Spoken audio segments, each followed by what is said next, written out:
Dolphins in 2019. Were you aware of what that result could have meant for you personally at the time? I think so. I think we're at the point in the year for me where I kind of expected to go where I was going to go at that point, and I feel like I had thoughts like that. It was a long time ago now, but I believe I remember thinking something like that. Did you watch any of that game at all? I think we showed the highlights in a team meeting Okay. one of those days, something like that. Why did those highlights end up coming up? I think it was in a situational meeting because it was a crazy game and there were a lot of situational teaching moments in that one. So I think we were showing those. Joe, I would imagine there are organizations in this league that either might not appreciate a player being so outspoken publicly about different issues, or just wouldn't want to hear it. How valuable to you is it that you're in a place where you feel comfortable to solicit feedback from them, but also like ownership, but also comfortable enough to speak your mind? How valuable is that? Yeah, it's I've never had any conversations like that. I don't think I've said anything crazy. I share what I'm comfortable sharing. Sometimes vague, sometimes specific. I think a lot in my life, I fairly quiet, and so I often don't say a lot, and so people then like to fill in the gaps here and there, if that makes sense.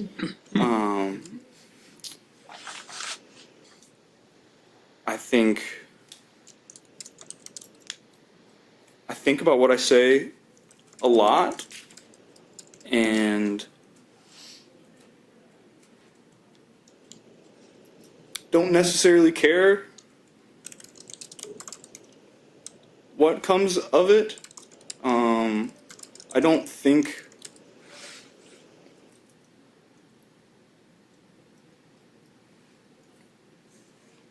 I'm smart enough not to say things that are going to put people in bad positions,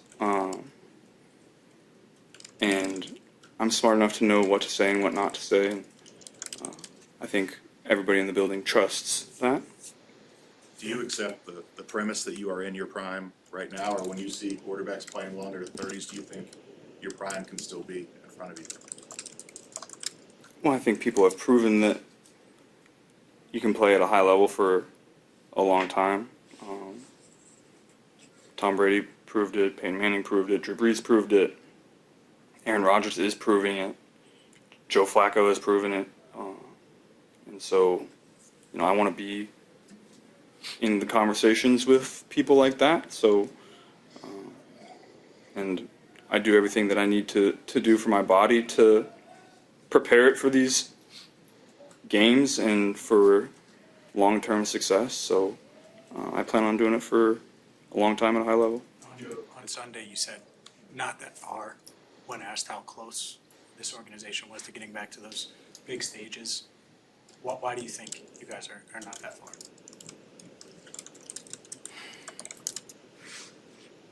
Well, we have young guys that are getting better. I think we have really smart coaches. We have a lot of highly talented people that go out and perform at a high level on Sundays, week in and week out.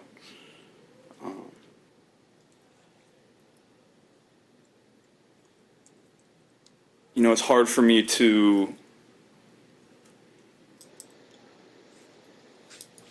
to talk about the totality of the season this year because I was removed from it for so long. I haven't had a season. I've played 4 games, and that's frustrating to me, and kind of it made me feel like I was on the outside looking in for a lot of it, because that's what happens. And so I'm just getting my feet wet again with all this, and it feels good, but I feel confident in the people that we have here. In your mind, do you think you guys would be right there had you just stayed healthy? Or do you not even let yourself go down that? A lot of what ifs in that situation. Obviously, you and Tua are going to be linked together for a long time because we all in the same draft class and having the 19 seasons Shell did. Just out of curiosity, do you think it's that everyone talks about that game y'all had against Bama in 19, how stacked those rosters were? Do you think that's going to be possible again, given the way college football's changed? No, I think that's part of the change in landscape with NIL. I think you see a lot of different teams in the playoffs year in and year out. It's not just the Alabamas, Ohio States, and LSU's and Clemson's and Oklahoma's anymore. Yeah, those teams are still making it, some of them not, but with the expanded playoff, with NIL, with all these different rules now, the talent is so much more dispersed across all these different schools, and I think that's been, for the most part, good for the on-field product and competitiveness. Obviously,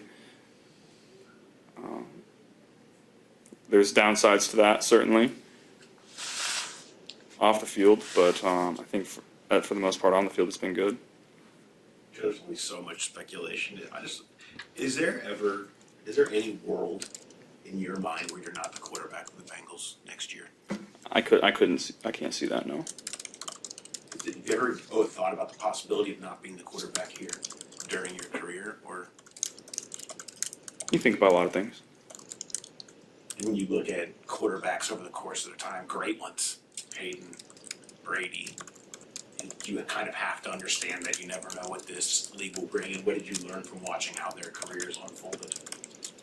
Yeah, a lot of crazy things happen every year. Micah Parsons got traded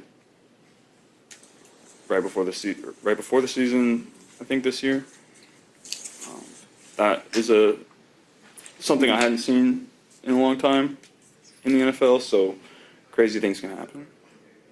Joe, I know, like you say, these last 3 games for me. So what kind of meaning do you think they carry for guys outside of the core that you have to kind of show that they can be part of the plans and what's going to be a big offseason to help you guys get back to where you feel like you can be? Yeah, anytime you get the opportunity to strap up the pads and put the cleats on and go in the front of the world and prove your worth, prove all the hard work that you've put in, prove that you're improving week to week. That's what we're all trying to do. We're trying to get better and better ourselves. And we have 3 opportunities to do that. When I wanted to come back, obviously you want to make the playoffs and you want to make a run and all of that, but that was kind of tertiary in my mind. I just wanted to get back out there and play and put on a show and try to play well and produce. Do you ever cross paths with Quinn Ewers at any point? All right. Yeah, I assume you've seen the news where he's supposed to start. Do you think back at all to your first career start in a different situation, Heisman winner, number 1 pick, 7th round pick, but just how much your head might have been swimming that first game? Yeah, certainly different situations. I had a full off season to prepare. He's getting thrown in there in week 14 with basically 1 week of practice as the starter. So it's certainly not the easiest position to be in, but that's a situation that you can find yourself in. How different is the defense of the Dolphins from the Ravens? Pretty similar scheme. They like to they like to use Minka, kind of like the Ravens use Kyle Hamilton. So we'll see if Minka ends up playing or not. But you always got to be aware of where he's at. I think their front is very disruptive, explosive. They play well together. So just like every week, it's going to be a challenge. What's it been like over the last week? People dissecting the move of the presser. It seems what's it been like to kind of see people going into weeds that much on kind of how his position's been over the last 7 years. That's how it goes. That's how it goes. Certainly had some texts that didn't make a lot of sense to me after all that, but it is what it is. You gonna tell us what was in the Pokemon box? I didn't open it yet. I don't know if I should open it or not yet. I think I have to figure out if this is something that might be more valuable in 10 years if you don't open it than otherwise. So I got some research to do. Since you're talking about presents, have you figured out what you're getting the offensive line yet? Have I ever told you guys what I'm going to get him? Well, but not for me. What are you giving it to? Next Monday. Did they ask for guns again? No, they didn't ask for guns this time. They know better. Thanks, Joe. Yeah.